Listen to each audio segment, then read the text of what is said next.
Hello, Falcon Paladin. Happy Hello. podcast day.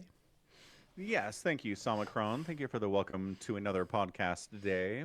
Mm, Always, always. yes, of course. No, Twitch, I don't want to collaborate with Somicron. I'm just on his stream. Twitter. You mean Twitch? Huh? You mean Twitch? You said Twitter. Yes, sorry.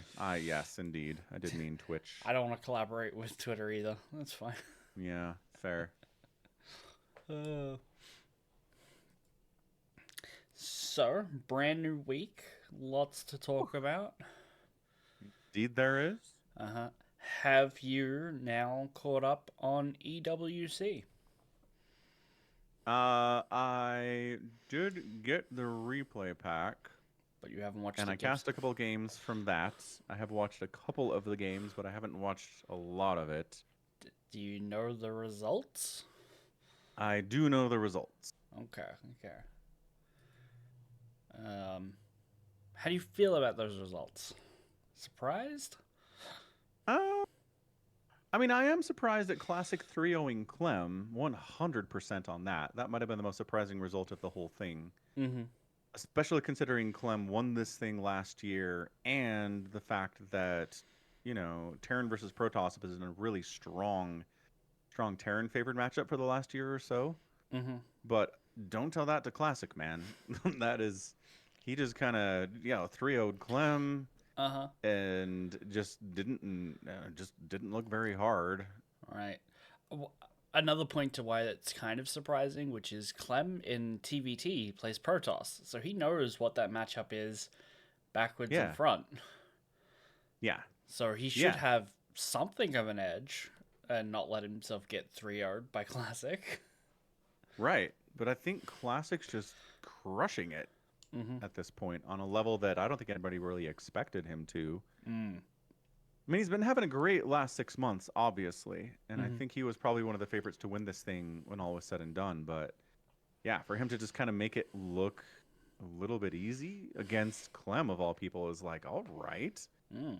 all right, I see you, man. I see what's going on. So Mm-hmm. yeah, I continue to expect really, really great things from Classic. I mean, again, as always, there's just no shame in losing a finals to Cyril over the last decade, Right. right? Mm-hmm. I don't think anybody should look at that situation and go, "Wow, that's a disappointing result. Like he should have done better." And it's like, I don't know, man. It's Cyril in a finals. Like Clem made him look helpless last EWC, but that's a rarity. We were like, "What is happening here?" We Mm-hmm. had that was stunning because it's Cyril, but apparently Cyril figured some stuff out Mm-hmm. Mm-hmm. and was able to fairly easily take down Classic in the finals. Nothing too crazy there. Yeah. Um, I what? like that he got past Rayner and won the whole thing because you know my thing about Cyril and Rayner. Yeah, yeah. I mean, that's Rado has been Cyril's like Achilles heel for forever now, and Yep. Reno would crush Cyril and then go on and get crushed by literally everyone else. Like, Right. so Although, I mean, he's shed that. He has won some big stuff true. on his own now. Rainer is a world champion. Yes. Yes. But I still have that leftover hangover of being like, you better not beat Cyril and then get smooshed Mm-hmm. by someone in the next round because Mm-hmm. Mm-hmm. Cyril's not going to do that. Cyril's not going to beat you and then just get smooshed in the next round anyway. And he didn't. He Sure. then 4-0'd Cure and then 5-2'd Classic. So, hey. Yeah. Yeah. Yeah, good to see Cyril doing well. Good to see a Protoss in the finals. Good to see a lot of Terran representation in the quarterfinals. I mean, unfortunately, Morrow and Cure having to match up like that sucked for Terrans. Mm-hmm. Mm-hmm. But they matched up Cyril and Rayner in the quarterfinals too, so whatever. Can't Yeah. complain too much. Yeah. Yeah. I was very excited for these games, but they started at like 8:30 p.m. here in Australia. Wait. No. You're on Baker's hours. Yeah, which means I get up at 2 o'clock in the morning. Right. So So it's horrendous for you. 6 hours after the games have started. Yeah, right? Alright. Ugh. So I have not watched a single game that has been played the entire tournament. Oh, The only games I was even really able to listen to, because normally I'd get up and be like, okay, there's 2 matches left. I'm not gonna like turn on my VPN and listen to, for other reasons which I complained about, um, to listen to at work for 2 matches. yeah. I just don't think it's worth it. But the very final day, which was just third place match and the grand finals, Mhm. I missed the third place match, but as I'm going to leave for work, I'm like, okay, I'm gonna listen to the grand finals. I'm gonna listen to these. They start their first game. By the time I do the 5 minute bike ride to work, I've missed the first map because it was over so quickly. Uh-huh. Ugh, did my head in. But I got the That's other a ones. I got the other 6. So, good. Yeah, that's always a risk, man. StarCraft games, mhm, we like them when they're longer and kind of cool and macro, but they can definitely be over in 3 minutes flat. mhm, mhm. True Yeah. facts. So Yeah, that was my experience with EWC. fair enough. Yeah. I just want to point out too that so Cyril 4-0's Cure in the semifinals, Mhm. and then and then Solar or Cure matches up against Solar in the grand final and gets 4-0 by Cure. So it's like, is the distance between Cyril and Solar that big? Apparently, yeah. It must be, right? Uh huh. And I know Solar got over the hump and he won a GSL last year, I think. So Mhm. I was starting to think of him as like actually belonging in this group of the best Zergs in the world. But then, I mean, that kind of a result is like, I Mm. mean, he did 3-0 Hero in the quarterfinals, which is dead impressive for sure. True. True. I'm also But then getting looking. hardcore embarrassed by Cure is like, all right, man. Right. Yeah. Solar just managed to lose the Clem 3-2, which put him into the lower bracket where he beat Shin 3-2. So he's having trouble with Shin in ZVZ. It's ZVZ, I know. It's a night fight in a phone booth, and you hate it, and it's all coin flippy, right? Look, man, if you want to show up and spine rush somebody, I'll tune in. That's awesome. Do that. Right. I'm just looking at who else he fought, that's all. Um, Mm. because Kua also 3-0'd Rogue to knock him out. So I Yeah. think Kua is looking like pretty good, or at least he should have been. But then he gets forward by Cyril, so Cyril is just that much better than everyone. Yeah, I guess. He's not going away, is the thing. There No. have been a couple times he's looked human, especially last EWC as usual. Mm-hmm. But yeah, then he comes out like this and he's just smacking Terran around like they stole something, taking down Classic, who's been kind of murdering everybody else. Mm-hmm. He beat Classic twice this tournament. Yeah. 3-0'd him in the Group B, yeah. Which, Good grief. so I don't know how much you watched of like what happened after the games, because I know you didn't watch them live. But Mm-mm. there's like this thing where he gets to collect keys from other players to put into his trophy, Yeah. and they were like, you can only pick the people you beat. And so because he did so phenomenally well, he only fought 4 people and Classic twice, right? So Yeah. he was able to collect 3 keys, and he said, I don't want to collect Reno because he's on my teams, right? Like, I don't want to do that to him. Mm. And, Mm. it was like, all right, I guess I'll take Hero Marines, Classics, and Cures keys for his trophy. And I'm like, what is the point of this ceremony? Just let him take anyone's. Obviously, they pointed out, like, you can't take Clem's, even though he was last year's reigning champion, because you didn't fight him. It's like, who cares? Just let him have the keys that he wants. I agree. It's silly. It doesn't mean anything. So let them do whatever they want. I agree. Uh, Good stuff, though. That's funny. yeah. Uh, so yeah, there it is. I mean, it's just a testament to how good Cyril is that like Cyril wins and everyone's like, "Ooh, Cyril won!" Like no one's blowing it up on Twitter. No one's going nuts on Team Liquid, right? Uh-huh. Just Cyril won another world championship, another major premier title to go on his belt. Mm-hmm. Like it's just what he's been doing ever since he figured this out in 2017. Uh-huh. Yeah, I don't think is there anybody else like this? Is there anybody else who can win a premier tournament like this, and everyone collectively just goes, "Ah, that makes sense." I don't know. Do you know there were, several months ago there was a big hubbub about Artosis's "Who's the greatest player of all time" videos Yeah, I because remember. he does not believe that it is Cyril. Right. So for him, I imagine he was ecstatic that Cyril finally managing to get some recognition About time. because he thinks it's Rogue, which is I mean, we've talked about this. I get it. yeah, no, I get it. Rogue's a very impressive player, but Yeah. there were posts on Reddit after this being like, Artosis still couldn't bring himself to say at the end of the cast that Cyril's now like the greatest of all time. He had to say the greatest player on Earth, you know, or the greatest player at the moment or something. He very deliberately worded his way to not say the phrase that Cyril is owed, in my opinion. He's so funny. Because, like, casting Artosis is definitely a lot happier and cheerier than streaming Artosis, Right. by design. Yep. But he still has these little things that are like angry Artosis is in there somewhere, right? Yeah. And he kind of lets it out in kind of a friendly way. He doesn't say certain things, says other things in certain manners. Mm-hmm. Yeah, it's funny. Yeah. Do you know how much Cyril's entire tournament winnings is? It was 400,000 last year, right? No. It was not No. for EWC. No. Not how much he won, like his lifetime. He won 200,000 this tournament. Was it only 2 this time? Oh boy. Yeah. Sad. Okay, so his lifetime earnings are 1.1 million. No, I don't know. I don't know, man. 1.8.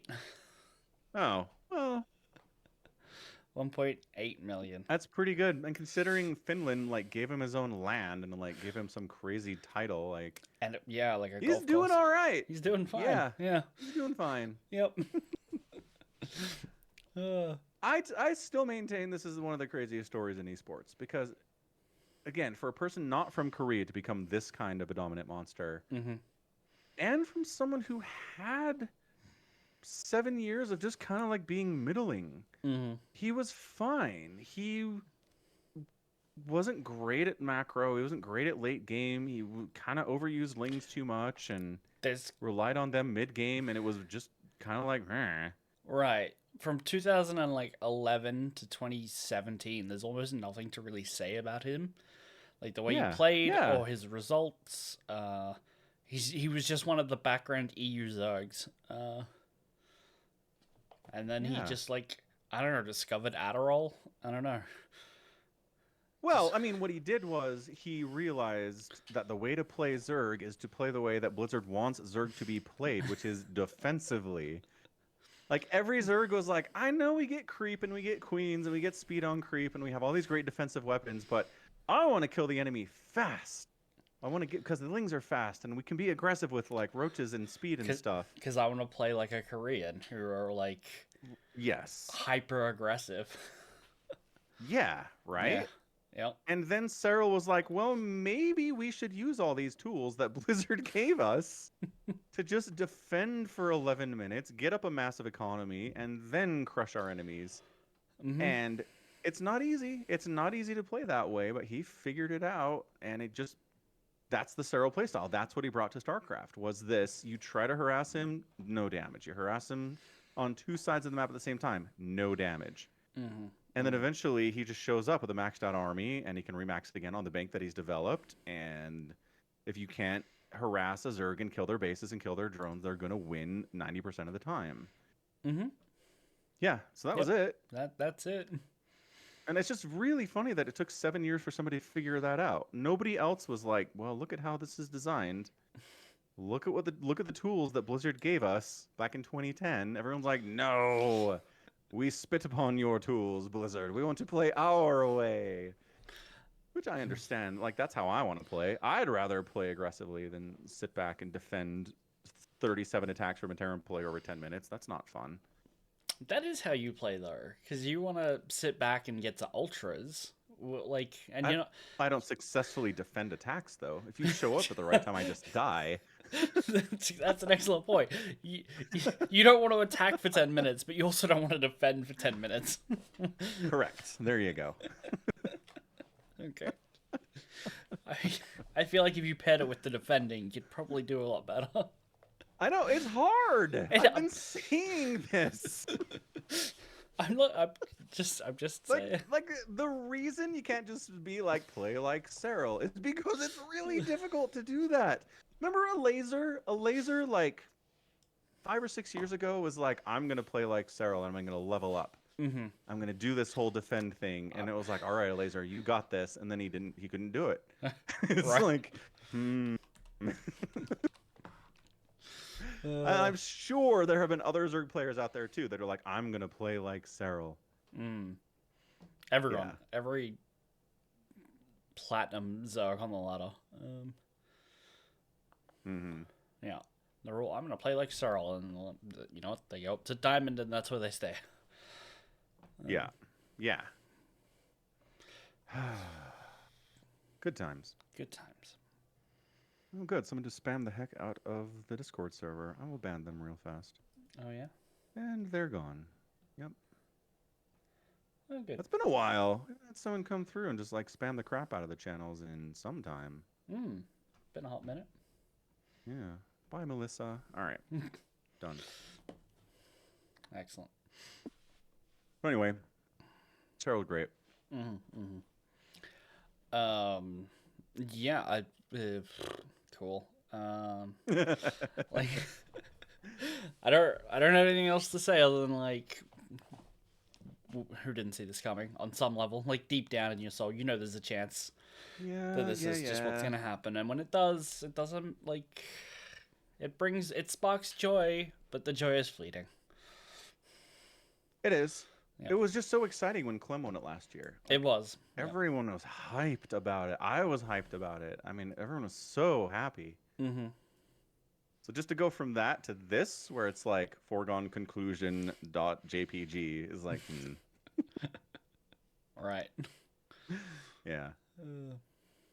All right. That's StarCraft, I guess.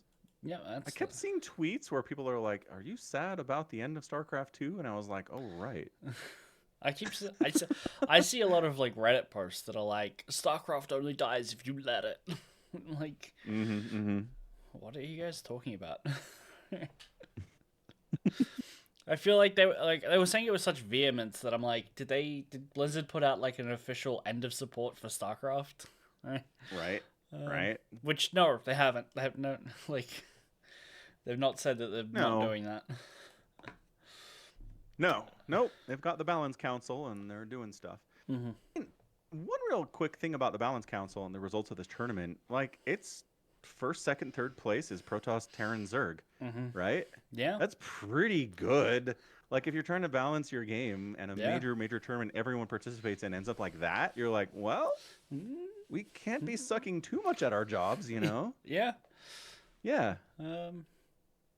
I think the balance of the game is reasonable at the moment. From what I've seen of like Pig streams and him like having like a balanced proposal that he wants to submit is intentionally to find ways to make the game fun rather than strictly hyper balanced. And like that's an interesting thing to balance for. Okay. Yeah, I think the biggest change that he's advocating for is like 10 worker starts, or maybe even going back to 6. Okay. Yeah.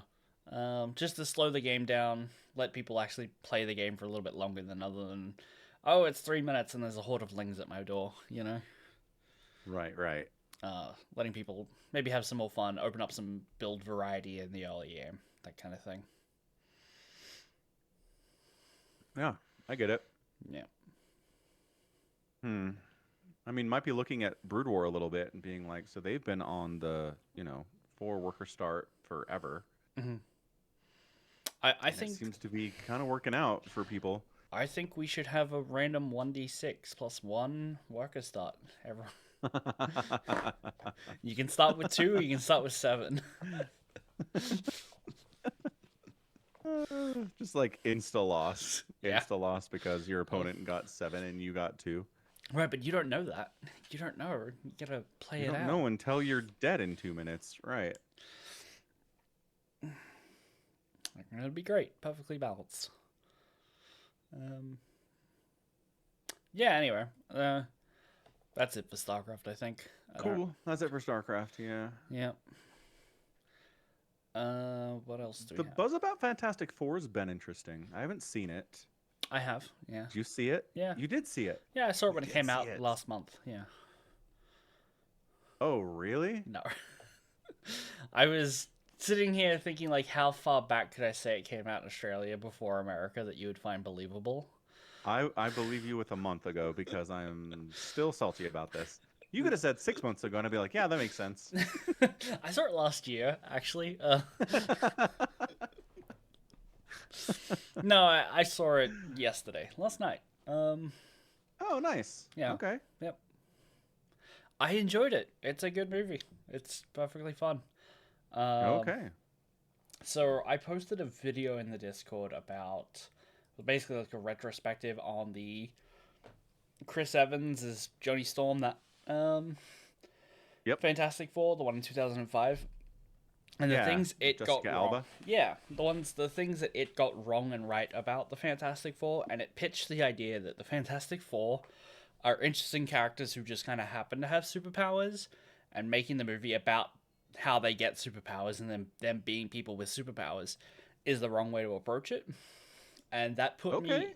that put me in the mindset of going into, here's an interesting group of people who have superpowers going on an adventure, and that is much more akin to what this movie is, because that's apparently what the comic books are more like.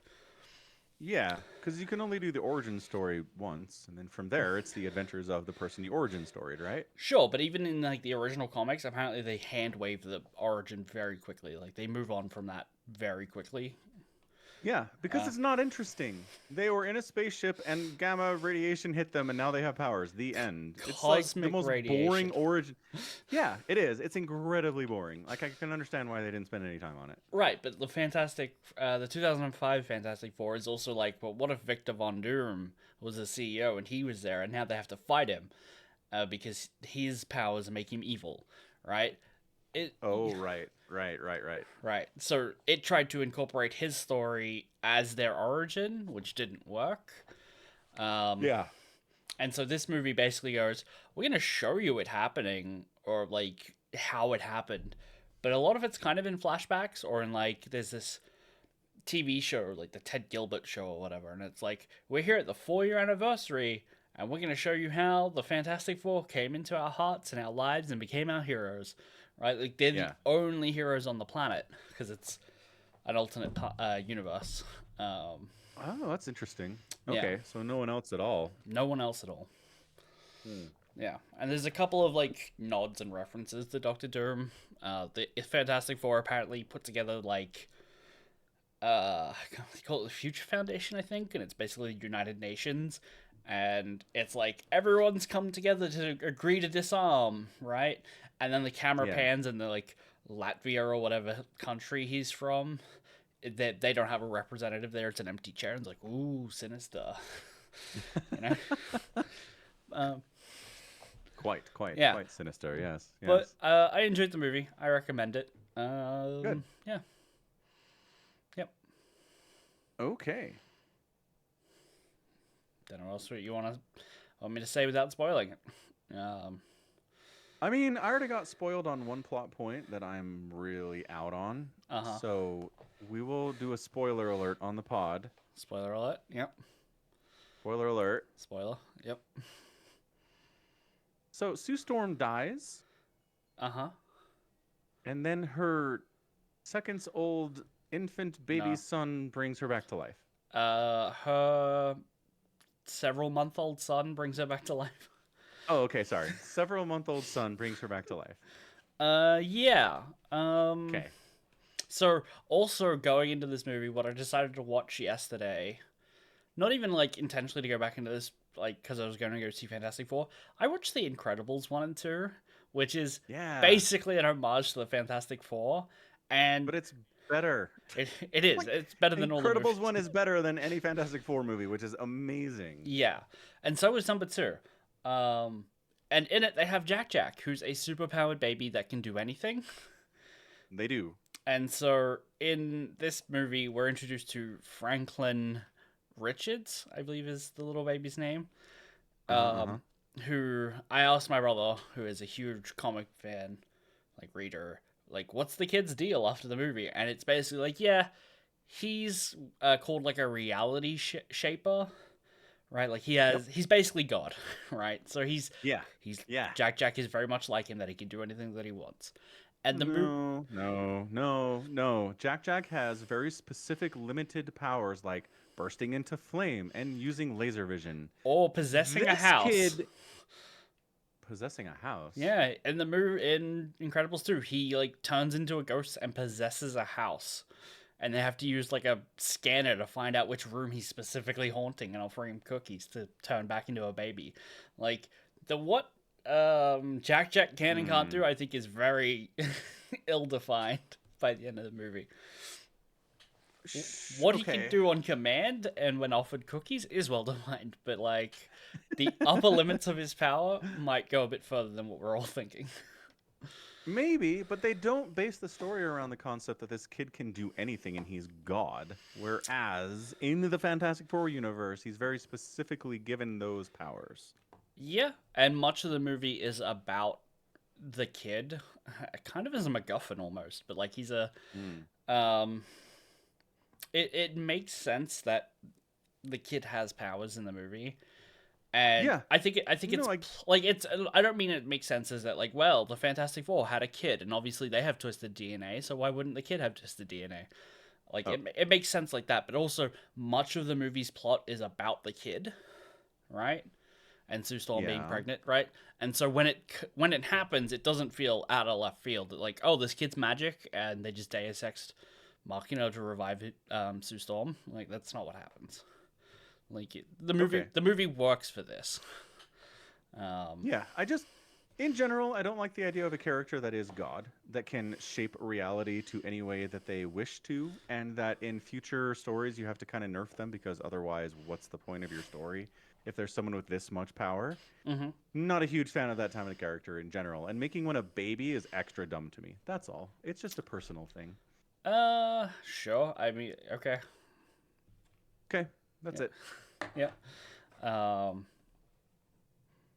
I I'm just thinking that like Sue Storm has to repeatedly get nerfed as well, and she's not a god because when you have a character that can create a pocket bubble inside people's brains and kill them with ease, you need to nerf them, and that's why 2005's Fantastic Four made her like unable to control that part of her power for the most part. You know? Interesting. Yeah. Okay. So there's a lot of like nerfing going on with the Fantastic Four. Johnny Storm can go supernova, right? Like they all have powers that it, like when pushed to the limits can be cataclysmic, but a reality shaper is still on another tier, and they do nerf him in the comics, from what I understand. What Yeah. my brother was telling me, but Because otherwise, you can't tell a story. right, Yeah. That's all. I have problems with Superman's abilities. Like his powers are enough that I'm like, all right, they're gonna have to nerf him too, because he can solve so many problems with his capabilities. And then this kid, as you said, is just on another tier. And Mhm. so having to nerf him even more just so you can tell your story is like I feel like this character might have been a mistake. That's it. I don't know. I feel like it was good. It works. Good. Yep. Go watch it. It's All good. right. All right. Wonderful. Warhammer? Yeah. But first, I have an update for something we talked about on the podcast about 8 years ago. Okay. Sure. I tried a McGriddle.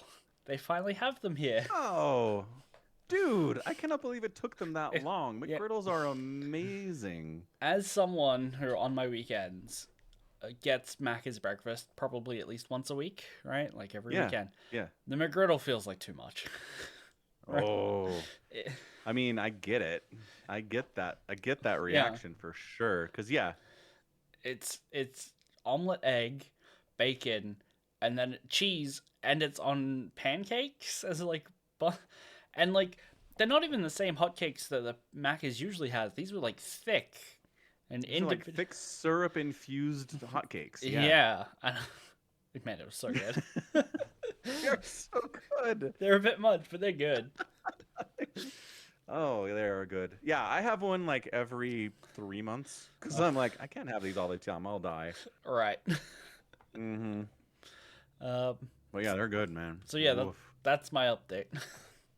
That's exciting. You get anything else new at McDonald's? Um. It was a couple months ago, but we got McWraps, like McBrecky wraps. Um, Oh, yes, okay. they're like egg, bacon, and cheese and sauce in a wrap. Yep, yep, yep. They're okay. Yeah, They're a we've bit got better those. if you add sausage to them. Mm-hmm. Yeah, That makes sense. yeah, Breakfast burrito yeah. or wrap, to be more specific. Same diff. Yeah, Um, yeah, pretty much. yeah. That's Pretty about pretty it. much. Well, good. I'm glad you were able to experience that. That's wonderful. Yeah, that's my American culture. Mm-hmm. Mm-hmm. Uh, I guess yeah, depending on how well they do, they might keep them around, or yeah, if maybe there might be they a don't limited do thing. well, Mm. yeah, That take is them away. that is the worry. Yeah. Yeah. Oh man. So there is something similar to that I just thought of, which is Gears of War, um, a video game franchise that I really like. Are coming out with like a HD remaster of Gears of War 1, right? Okay. Which they've already done. They've already made this Oh. game. So you can buy on, I think it's the Microsoft Store. Which is going away. No, just for TVs and movies. Like they still sell games. Don't worry. Oh God, makes Because sense. the Game Okay. Pass, right? Um, Yeah. I think it's called Gears of War Ultimate Edition, and it's like I think it does 4K.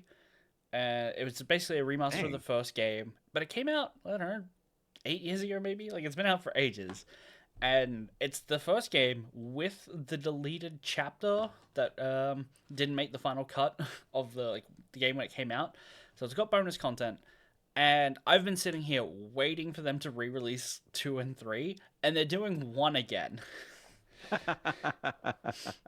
And I'm torn because if it doesn't sell, they might not do 2 and 3. So do I buy 1 again? No. But I don't think you do. I don't think- think your one sale is going to make the difference, Omicron. That's like saying my 1 vote doesn't matter, Falcon. Of course it matters. Yeah, that's also true. Nope. Nope. Nope. I'm voting with my wallet, and I have to be. Look, part of it. man, if it's somehow close, like you live in a swing state in America, right? Uh-huh. Where it's going to be like 100 votes make the difference, then sure, vote. But if you're in Utah or you're in California or you're in like New York, Well, like the difference is going to be 800, 80 million people difference. Uh-huh. Not that much, but it's going to be a lot. That's So I'm saying, if somehow we know that the sales numbers for the remaster for Gears of War is going to be like, if only 20 more people had bought the remaster, we would do the other ones. Then yeah, go ahead. But we But don't. I guess know. the point is we don't know. We yeah. don't know. And I'm left to Yeah. judge. What if it is within 20 people? What if there was just, that tiny little bit more money poured into the game, Ugh. I don't even like they need more money to remaster Gears of War. They You- just do it. You I'm wouldn't sure think they'd so. be fine. Yeah. It's not like it's going to bankrupt everybody if they make a remaster of Gears of War 2. And here's the double fuckery of that is they have a new game coming out as well. Oh. So they have Gears of War Reloaded, right, which is what this one's called. And then they also have Gears of War E-Day, which is like a prequel.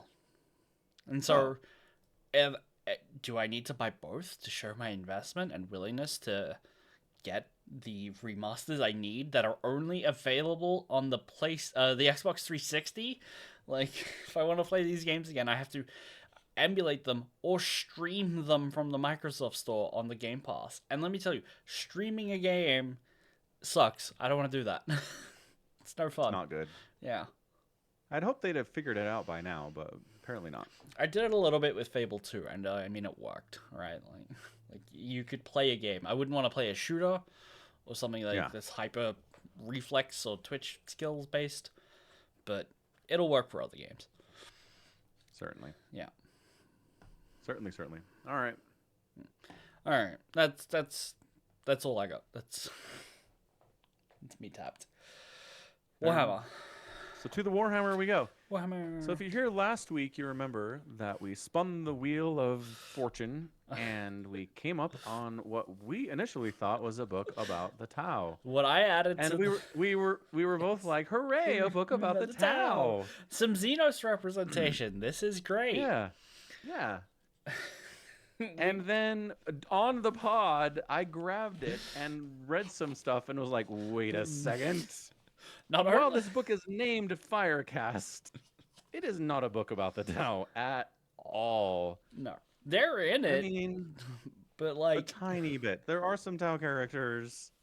mhm. There are some conversations we get between humans and Tau that are interesting. I'm not gonna say there's no Tau.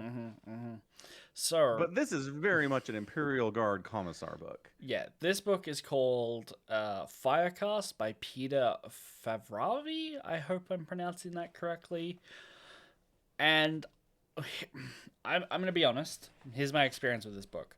The audiobook sucks shit. Okay. I so many times lost track of who was talking, which group of people were having conversations, where they were set. I legitimately finished this book and had to go to the Reddit and to the wiki to even learn what the fuck I just listened to and like what the story events were. And I discovered after reading the book that this book was supposed to be a surreal horror. Like it's a Warhammer horror novel about a man like going crazy, and it ends in a time loop. Wait, what? Yeah. That I disagree with. What the hell? No, it doesn't. Yeah, when they go into the warp, like they shunt the ship back into the warp or whatever.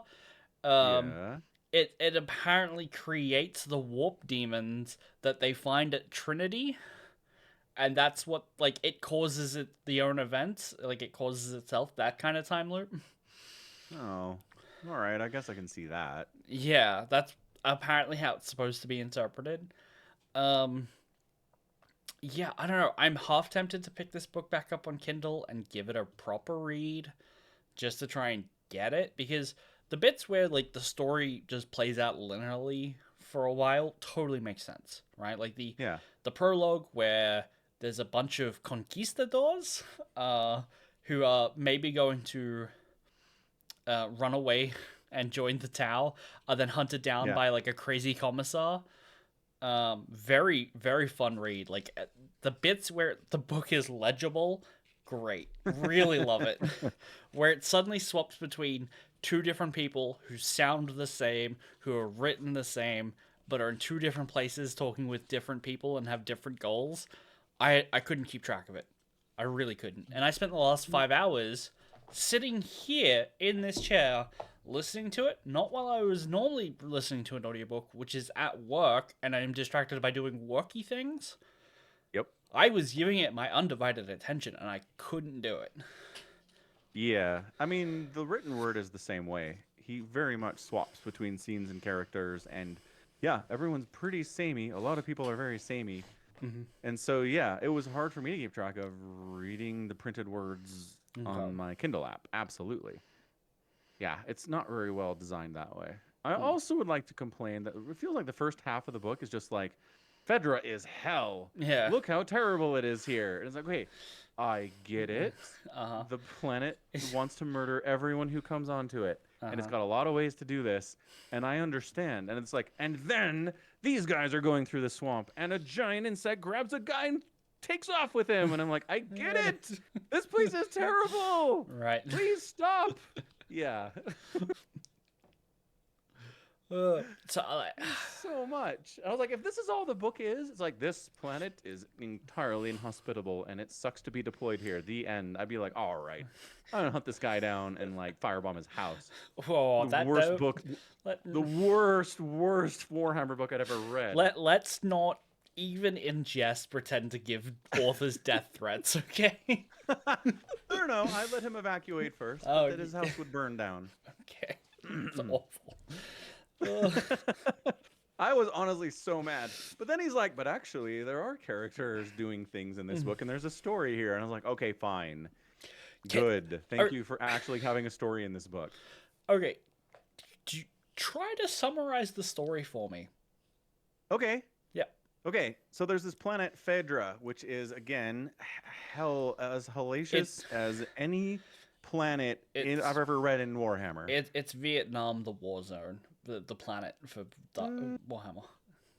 Yeah, I guess. Yeah. I think it's worse. It's more swampy than just jungle, but like that's also the kind of enemies they're fighting. Like they're like hidden, stalking in the trees, and they pop up and disappear. And yeah, fair. Yeah, so it's Vietnam. That's kind of what I got out of it. Yeah. Anyway. So effectively, the Imperium's been tossing Imperial Guard at this thing for decades now. Mm-hmm. No real progress has been made. Ostensibly, they're fighting to control this planet and take it from the Tau. Mm-hmm.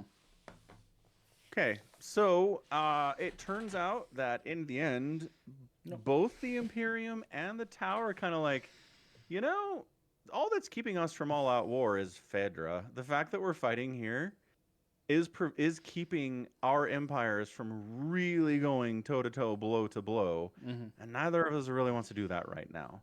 So we're both going to kind of half-ass this war on Phaedra, make sure nobody actually wins, because then the war has to expand out into the rest of the galaxy, and that kind of sucks for both of us. Right. So the Imperials, like, sending tanks to this swamp planet that promptly sink into the swamp. Right. And they won't send amphibious craft.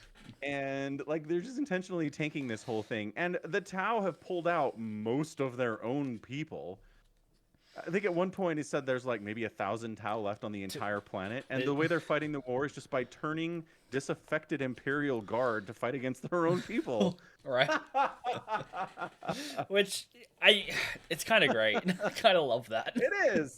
It is. It's a great concept for a book. It's just some of the execution is not great. Yeah. So there's a commissar who basically catches wind that something's going on, and he's like, this is heresy. This is corruption. We're not winning the war here because the person in charge is intentionally keeping us from winning because of his own chaos demons or something. So he eventually gets to this sky barge thing where the dude's been hanging out. No one's ever seen him before. And is like, so what's going on? And he tells him the whole story. He's like, we're preventing war from breaking out everywhere else between the Tau and the humans. And then, in a weird twist, this Tau that's been working with this Sky General kills the dude because he's like, I'm tired of this stalemate. I'm tired of how this has been going. I want the Tau to fight the humans directly in direct pitched battle. So let's do that now. Because the war should be fought by the fire caste and not the water caste, who have muddled it and turned it into like a diplomatic thing.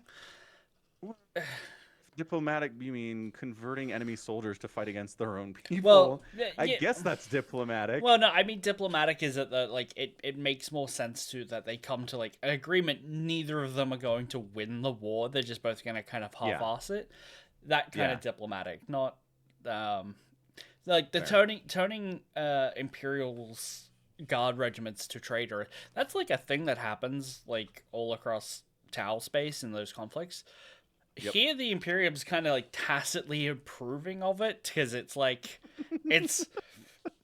they need the war to keep going because they don't really want to have to actually deploy any real forces there. So they're sending understrength regiments that are half broken, but they don't want to like muster out. They're just like, okay, these guys have like killed some demons. We can't just like let them go back to normal civilian life. Let's send them to Phaedra. You know? Yeah.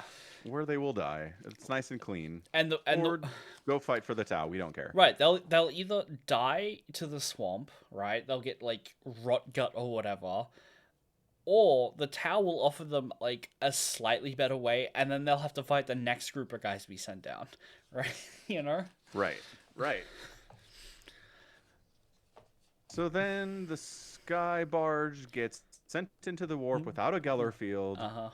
and They all loops back in this whole second B story that I didn't really care all that much about, but yes, the end. right. So, so things that I have learned about this story include the supposed time loop. That like this guy Hmm. can hear the bells of Trinity, and that, like some of the people there are like, "Oh, I recognize this guy, but why is he so young?" It's like, okay, the thing that they were fighting that they had to burn this town for was like Iverson's demonic like version is how you're supposed to read that apparently. That's the consensus Sure. on Reddit. But Yeah, because especially the Psyker is like, holy crap, this guy is here. Like he right. was obviously back on Trinity, and you're like, but how Wow. exactly? And oh, Right. I guess that's it. Hmm. Yeah. So Yeah. this is part of a series called The Dark Coil, right? They're loosely connected novels, right? They're not like direct sequels or anything. Apparently there are two anthologies that we should have gotten because they come with all of the short stories. Oh, Right, it just would have saved money if we wanted to read some short stories as well. But here's the thing: not only did I not know this was part of a series, we have one of the other books on this series on the wheel oh, fancy. because I've got it added as a Sisters of Battle book. I'm hoping Sisters of Battle are in the story somewhat. I believe they are. Okay, that'd be really funny if they weren't involved at all. It's called Dude, Requiem Infernal, and it's got a Sister of Battle on the cover. oh, wow. It has to be then. Sisters of Battle on Phaedra sound terrible. I don't know that it's also on Phaedra. Like I said, they're loosely Oh, okay. connected, but like not necessarily there. Yeah. Um.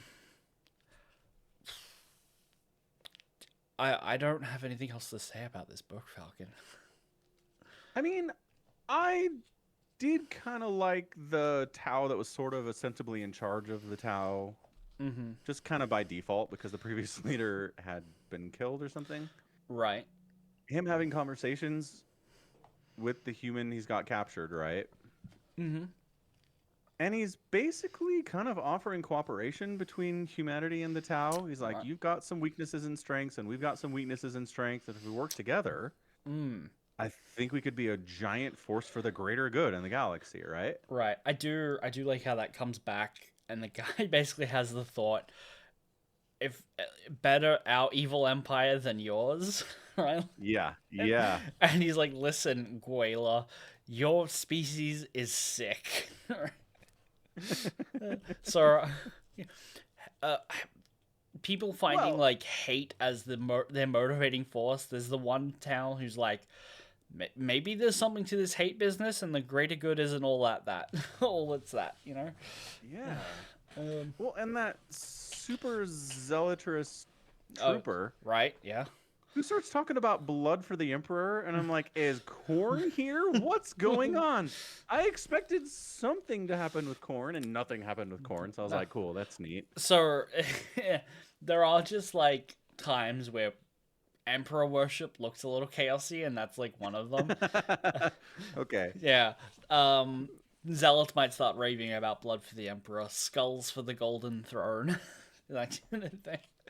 Just a little chaos adjacent, that's all. Yeah, which Yeah. it's on like one hand it's like, okay, we get it, these are like religious zealots, but on the other hand you can also look at that and go, and you can see how just like well-meaning worship of the emperor can be easily subverted to like, what about if the skulls were for the skull throne instead of the golden throne?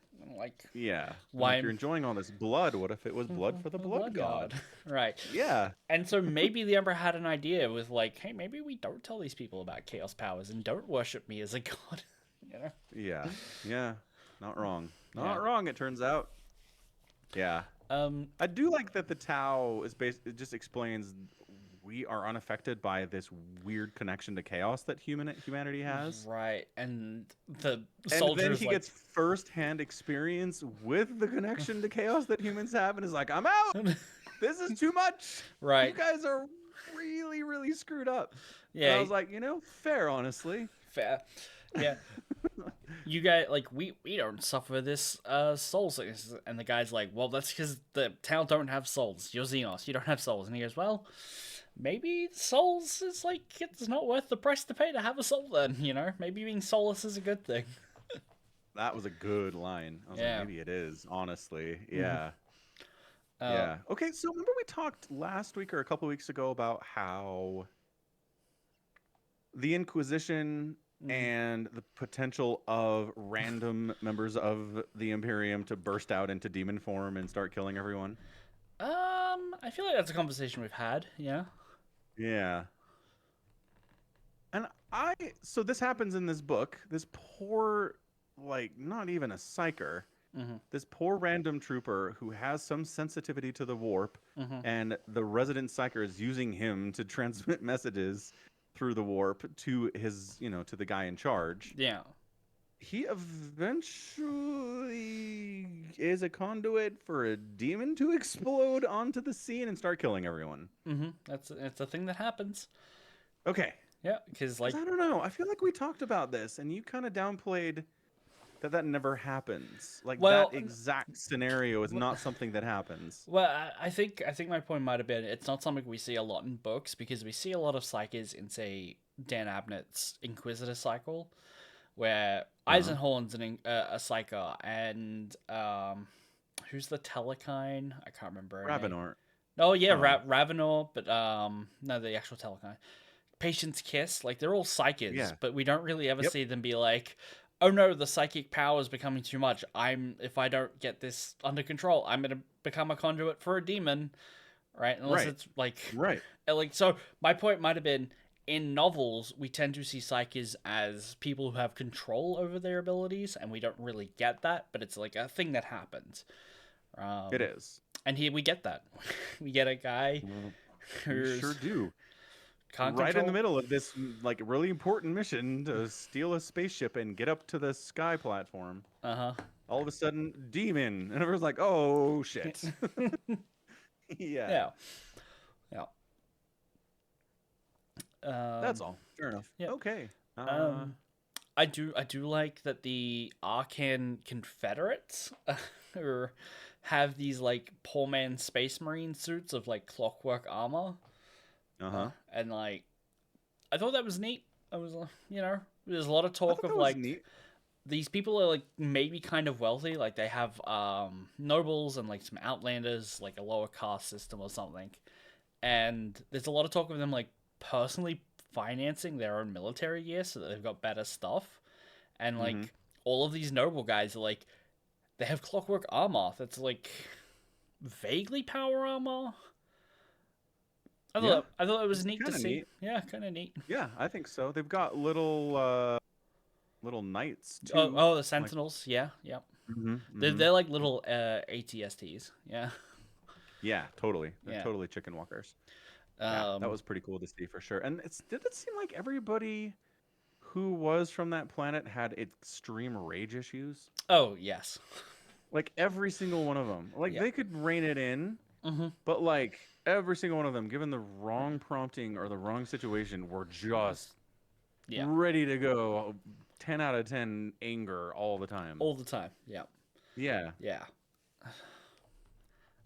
Is it PTSD from clearing out Trinity or like what? Probably. I think that's probably how we're supposed to read it. But at the same time, I don't know. It's the same. It's why the book is maybe a little hard to like decipher or keep straight, because like every character just goes, "You son of a bitch! I'm gonna fucking fight him right now." Yep. It's like, okay, which character was this again? Because it's all of them. Because they're all the same. Yeah. I did appreciate the number of named characters that died in this book, though. True. Yeah. It's a lot. Enough named characters died where I was like, okay, I'm taking this seriously now. Like, I don't know who's going to live through this thing. Right. And the answer was, not many people live through this thing. Yeah. What do you think about the commissar in training that gets sent as like backup? That was incredible. Yeah. So our Iverson, our Uh-huh. commissar, immediately assumes she's a spy Right. Or an assassin, or both. or an assassin or both, right? So he Yep. doesn't trust her as far as he can throw her, and she's apparently very tall, so it's kind of hard to throw her. Mm-hmm. And he keeps trying to trap her in like Word games. screwing up and revealing what she is, Right. and she's kind of trying to like trap him into things, and this relationship is very weird. Uh-huh. And then there's a scene where he's basically like, "You're an assassin. Mm-hmm. Screw you. Mm-hmm. I'm leaving you behind." Mm-hmm. Like he basically acts like he's gonna kill her because that's what commissars do, right? Right. Right. The tiniest bit of suspicion, it's just easier to kill you and deal with the fallout. Yep. And then he's walking away, and one of his apparitions, which we haven't talked about, Mm-hmm. right? One of his apparitions goes, she's going for her gun. He turns and kills Kills her. her Shoots it through the face, but she doesn't die the straight away. eye Yeah. through the eye. Yep. And she is not going for a God. gun. And then she's dead. And then Iverson fully expects her to show up as one of his ghosts that's haunting him because people he feels guilty about their deaths show up as very visible ghosts to him all the time. And we learned that one of them is not even dead. Yeah, yeah. So what has he been seeing? The ghost of a living man? Well, and there's a line from the psyker lady who goes, "Your shadows are real, Iverson, Mm-hmm. even if they're not what you think they are." Mm-hmm. And I was like, "Hooray, we're going to explain it." And then the book ends and we didn't explain it. Right. Yeah, so he's got ghosts of people that are dead. He's got ghosts of people that he thinks are dead but are actually alive. Mm-hmm. So it can't. I mean, but it has to be warp fuckery because the friggin' psyker knows what's going on. Right. And she does try to explain that like there isn't a perspective of time that you can have ghosts of people who are alive because the warp does not care for time. And Yeah. and like I think she's trying to explain it to the White Crow. And he just Yeah. gets angry because he's like, I don't know what that means. Speak plain, woman. Right? And it's like, but that was very easy to follow. That was a good explanation. No, these guys are all rage monsters with PTSD. They're not Yeah. very smart. They are. Yeah. So yeah, I mean, I appreciated the whole this one Tau commander's like maybe humanity and the Tau can work together, and then immediately loses his all beliefs in that concept. That was great. Yeah. So there is a thing I see on Reddit and other places like YouTube lore videos where the tower maybe have been tinkering with like a warp drive, Uh-huh. and that goes exceptionally poorly because they don't have a Geller field. Right, but they also not susceptible to the warp. They say that in this book. Is it true? Yeah. Is it Oh. true? Mm. Because like obviously if you dump a Tau person in the warp, they're gonna like they're made of matter. The warp is likes to eat and consume and destroy and is antithetical to matter. It could So just did he just mean we don't have psychers? yeah. As far as we know, they do not have psychers at the moment. And like I think from a game design and a lore perspective, they probably wouldn't give them psychers. But it could also be that like they're just too small for any of the chaos powers to have really divested any interest in trying to like turn them, right? It's like, well, what's the point? They've only got a couple 100,000 of these guys, you know? Is it really that few? No, it's probably more. That was just an estimate. Okay, just relatively Compared compared to the Eldar, compared to humanity. Right. Yeah, Compared to orcs. compared to orcs. Yes. Compared to orcs. Yeah. Yeah. So, I guess my final thought is it's yet another book with a horrifically bad title. Yeah, Why is this book named Firecast? I saw someone talking about this on Reddit. Apparently, uh, Peter wanted to call it Thunderground, right? Perfect. That's such a better name. Such a better name, and it got changed to Firecast for marketing reasons by Game Workshop. I think, and if I had to place a guess, it is because they too thought it was a Tau novel. Because they didn't read it Because before they didn't. deciding what the title was? I think so.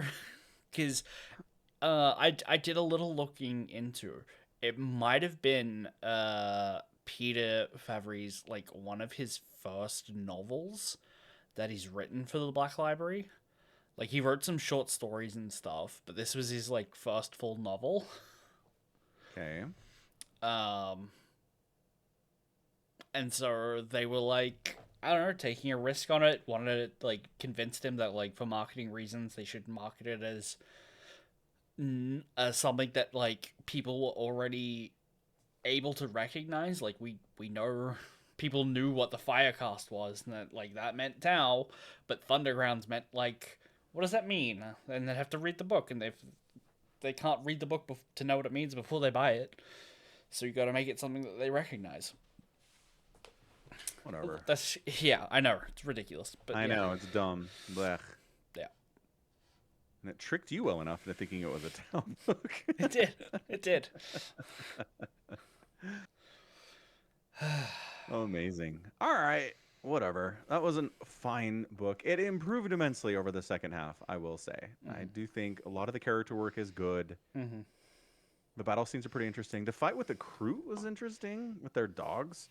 Yeah. I did like when they are like in this. I don't even know what it was, but like they're like it's this. They call it a ladder, and like, there's a Kroot hanging off the ceiling, copying their Yeah. voice, and it's like it's not a tomb, it's a ladder. Yeah. It was Yeah, good. yeah. It was good. I It was enjoyed good. that. I enjoyed that. Yeah, like being chased by monsters that have been genetically developed to murder, and they're mimicking back your own words at you as So- you're fleeing for your life. Pretty good. So you met the Kroot in Hmm. the Caiaphas Cain novel, Yeah, but there was not a murdering everybody kind of Groot. right? So they're not genetically designed by the Tau, because they're Uh-huh. like a client race, right? So they're their own thing, Yeah. and they can just eat DNA and like absorb traits. They're kind of tyranny, I guess, like that. Okay. Which is why the Kroot are like, we can't let the gene stealers get our DNA. That would go poorly for the galaxy, because Yeah. they just get really better at it. And so I want to know what the hell they were eating down there. Like was it like this spirit of Phaedra is corrupting these bodies so beyond that it's like Yeah.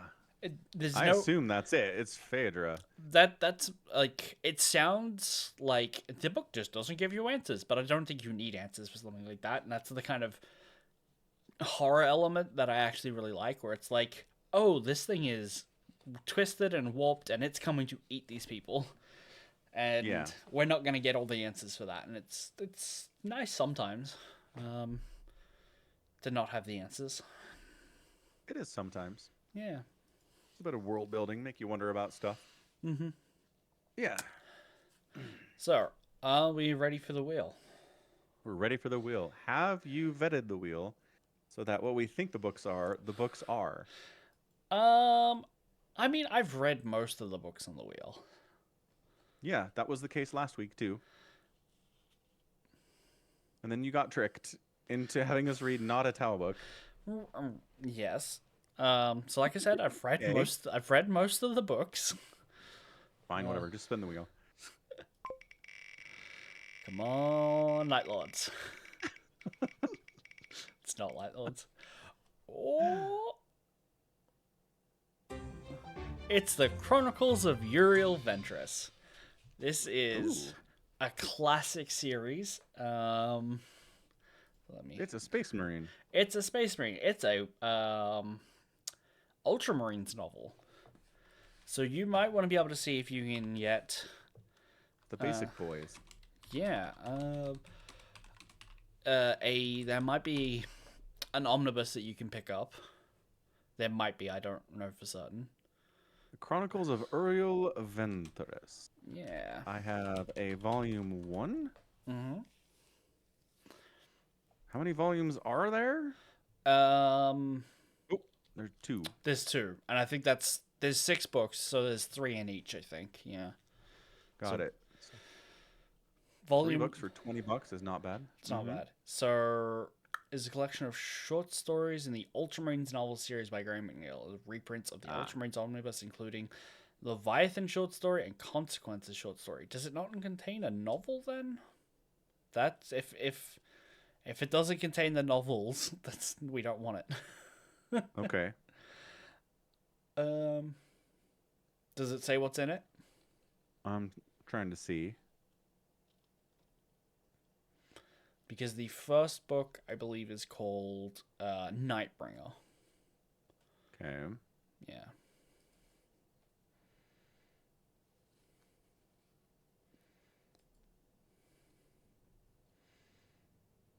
I don't know. Everybody says it's action packed. It's good introduction to Warhammer. Doesn't say exactly. Is it a collection of short stories? No. Is it?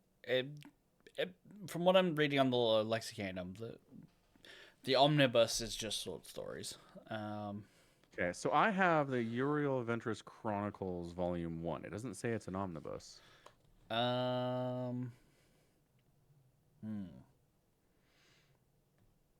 Here, let me read a preview of what this send is. me a link so I can look. Okay.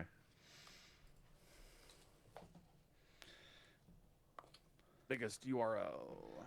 It's huge. I want a table of contents book. Don't tell me. Right. It's got Give me the book. It's got 1,100 pages. It has contents: Chains of Command, Nightbringer, Leviathan, Warriors of Ultramar, Consequences, Dead Sky, Black Sun. There it is. So,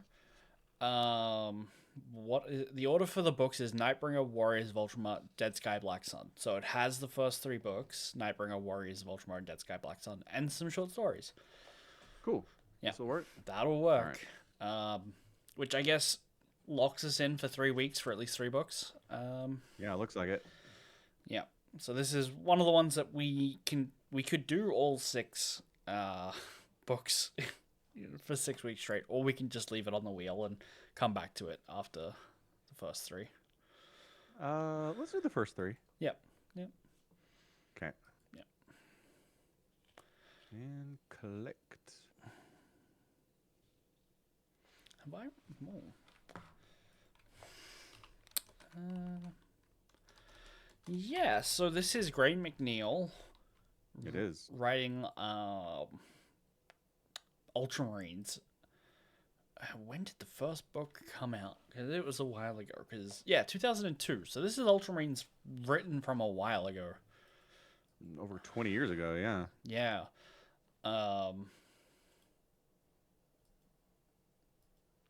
What was I going to say? Yeah, it's got like crying space marines. It's great. Crying space marines. Yeah, it's there's like a bit where some space marines finally get back to Macragge and they look up on the fortress of Hera and are like, and they wept for it was so beautiful. Ah, okay. Like it's so on like one hand it's space marines written ages ago, so they may be a little different from how space marines are written now. But also this is Gray McNeil, who did like the Fulgrim book in the Horus Heresy, and so some of these books are like Warhammer's like going off the deep end of crazy shit. Right. So if you've ever been on the Reddit and you've heard someone mention the word Demonculaba, I think I have. It's often referred to as the most like openly overly grotesque thing in Warhammer, and that's in one of these books. So oh, nice. Sounds good. Yeah. The thumbs up seal of approval from Somicron. Yeah. Okay, excellent. Got it. Purchased, downloaded. Let's go. Sweet. So first book. Will do. Awesome sauce. All right, we wrap it up. Wrap it up. Hey, sounds good. Thanks everyone for hanging out for another edition of the Falcon Paladin Hour. We got StarCraft 2, we got Fantastic Four, we got some Warhammer today. Not a bad little slate. We will be back next week on twitch.tv/Somicron with a live podcast. The VODs will go to youtube.com/@Somicron as well if you prefer the YouTube. And you can support the podcast at patreon.com/Somicron and by buying merch at falconpaladin.store. So as always, thanks for doing that. Thanks for being a subscriber to the channel Bovine. You can do that as well, subscribing to the Twitch channel. And by cheering bits and stuff and gifting subs and all that fun thing. So again, if you want to support the podcast, a lot of ways to do it. And by watching it, you support it as well. So thanks again. We'll see you next week, and goodbye. Bye. Bye-bye. Bye-bye.